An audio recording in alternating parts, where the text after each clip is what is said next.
ஒரே ஒரு விஷயமே உங்களுடைய வாழ்க்கையில் இருந்தா போதும், அல்லாஹ் உங்களை பாதுகாத்துக்கிட்டே இருப்பான்.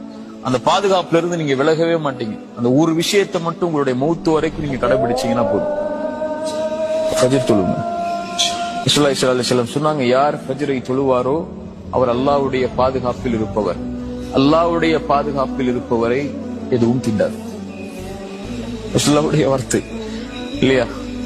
காலையில எழுந்து அவன் அல்லாஹ்வுக்காக என்ற காலத்தை அந்த குளிருள்ள நேரத்திலையும் வெளிச்சமில்லாத அந்த நேரத்திலையும் நடந்து போய் அல்லாஹ்வுக்காக நிறைவேற்றக்கூடியவருக்கு ரசூலுல்லாஹி ஸல்லல்லாஹு அலைஹி வஸல்லம் சொன்னாங்க, யார் இரவுடைய அந்த இருள்களில் நடந்து கொண்டு பள்ளியை நோக்கி சென்று தொழுகை நிறைவேற்றுவாரோ நூறு இத்தாமியோமல் கியாமா, மறுமையில் அவர் வெளிச்சத்தோடு வருவார். அல்லாஹ் அவரை பாதுகாக்கிறான். யார் ஃபஜ்ரை தொழுவாரோ அவரை அன்றைய தினம் முழுவதும் அவர் அல்லாஹ்வுடைய பாதுகாப்பில் இருப்பார். அல்லாஹ்வுடைய பாதுகாப்பில் இருப்பவரை யாரும் எதுவும் அவரை செய்யாது.